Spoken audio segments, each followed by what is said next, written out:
Hi guys, so Zarah Sultana, one of the co-founders of your party, the other being of course Jeremy Corbyn, gave an interview to Turn Left Media. Now I'll leave a link in the description so you can watch it all, but I wanted to highlight this one part here which was a bit problematic. Have a listen. Recently, comments have been made by some within your party that many members argue are absolutely not reflective of the values that they want the party to stand for. As we head towards conference, you've kind of touched on this already tonight, but will the voice of the membership as a whole be prioritised over the voices of individuals? Absolutely has to be. This is a member-led party. This is not an MP-led party. And members have to use their democratic vote and their voice to ensure that the party has policies that reflect our values of solidarity, of internationalism, of standing with the most marginalised. Like everyone else, I'm just a member with just a vote, but I have a platform. And I have obviously used my platform to articulate what I think the party should be, that it is pro-trans, recognises that trans rights are human rights, that it is anti-Zionist, that it severs all relations with a genocidal apartheid state, because we have to be explicit about our politics and then we need to go out and defend them and build a broad movement. And again, if I may just ask you about something that you've already talked a little bit about this evening, that's the Green Party. So with Green Party membership rising exponentially at the moment, could you just tell us a little bit about what your party is offering that's different to what the Greens are offering? And also, would you be willing to work alongside them if needed in order to prevent a further split of the left-wing vote? We had 800,000 people who registered an interest. Those 800,000 people haven't gone anywhere and they are still watching us cautiously, and we have a job to rebuild trust and get them to join up as members of your party. We will work with the Greens where we have shared interests, and one of those is obviously defeating Nigel Farage and stopping him from becoming Prime Minister. But we have to be honest, there are differences between us and the Green Party. We are an explicitly socialist party. We should have a policy, and I hope members pass this, that we should withdraw from NATO because it is an imperialist war machine, whereas the Greens on their website say that NATO has an important role in maintaining security for its member states. If we look at NATO's track record, Iraq, Libya, Afghanistan, endless wars have made the world less safe. So we will have a NATO withdrawal position, an anti-NATO position. And also when it comes to Israel, there's no way that our party can support having diplomatic relations with a genocidal apartheid state. And so as I said in Paris at the weekend, every ambassador should be expelled, every embassy should be shut down, because there's no going back to a normal relationship with a genocidal apartheid state.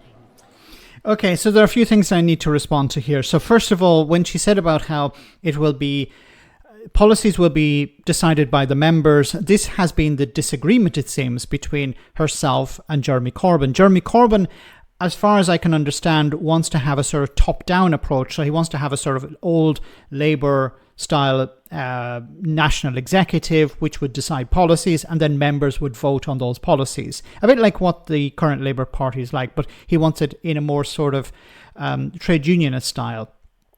But Zarah Sultana wants the opposite of that. She wants the members to decide the policies, not some committee. So I don't know how she's going to resolve that conflict. Now, maybe it has been resolved. Maybe Jeremy Corbyn has given up the fight and says he has gone along with the idea, look, we won't have a national executive. We'll just have the members decide the policies. I'm not sure how you're going to organise a party that way, but we'll have to wait and see. And I don't want to pour cold water on this. Maybe it's a novel approach, and maybe it's a new approach. Maybe it can work. Maybe it can be more democratic than the traditional party structure. But the other points that she also mentioned was NATO and Israel. Now, I want to get to NATO first. Is NATO problematic? Yes, it is. Are there issues with NATO? I certainly have issues with NATO. But I don't agree with a Brexiteer type of approach of, well, we don't like something, then let's leave. Because I think while there are problems in NATO, it makes more sense to reform from within, like the European Union, than to leave and say, well, I don't want anything to do with it. Look, are there problems with NATO? Certainly. I marched against the war in Iraq in 2003. I was against the conflict when it came to the conflict in Libya. I was against NATO intervention there. I was against the war in Afghanistan. So I was against these wars. Now, I would like to ask Zarah Sultana and your party, well, do you think NATO was right to get involved in Kosovo or in Bosnia? Was that the right approach, or should it not have got involved? What is the situation with Ukraine? Do you think Ukraine should be supported, or should it be abandoned? Or are you talking about an alternative to NATO, where you have maybe European countries involved working together to support, for example, Eastern European countries now that are under threat from Putin? I don't know. We'll have to wait and see. I presume that she's not of the idea of working together through some sort of defensive alliance. If you have a problem with NATO and you say, look, we shouldn't be involved in NATO, but here is an alternative to NATO, then I'd like to hear that. But we haven't heard any policies yet. And finally, when it comes to Israel, she's hinting at here closing embassies and maybe never reopening them.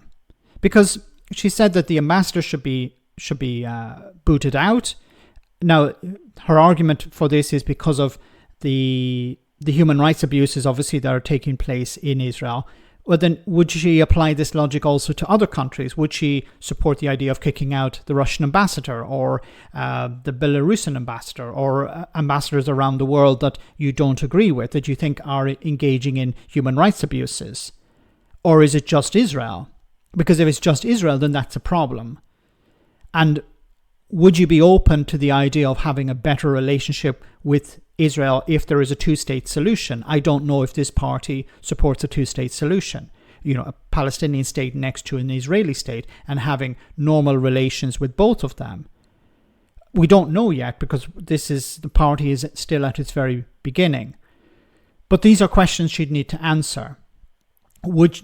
Does she support NATO action if it's beneficial to people, or is she just against NATO altogether? Is there an alternative to NATO that she's talking about? And what sort of relationship does she want to have with Israel, or is it just cutting off all ties with them because of human rights abuses? And then how do you apply that to other countries? Or is it the same logic will be used against other countries as well? So there are questions that need to be answered. We still don't know if the decision-making process within your party will be bottom-up, where members decide, or top-down through some sort of executive. And they need to answer these questions because people are relying on them, as she said at the beginning, to push back against Nigel Farage. Now, I was asked by Turn Left Media some months back, before all of this started, about Jeremy Corbyn and Zarah Sultana, and I had hoped that they would join the Green Party. I thought that they could bring star power to the Green Party, they could boost it in Parliament, they could be a real shot in the arm for the Green Party. But that unfortunately didn't come to pass, and now they're forming a different party. I just hope that while the Greens are benefiting from what's happening within the Labour Party and the Labour government, I hope that the vote on the left will not be split, because the more parties you have on the left or on the right, it does split the vote. We're seeing this with the Reform and the Conservatives. And what I think should be happening is tactical voting on the left to make sure that Reform don't get in or the Tories don't get in.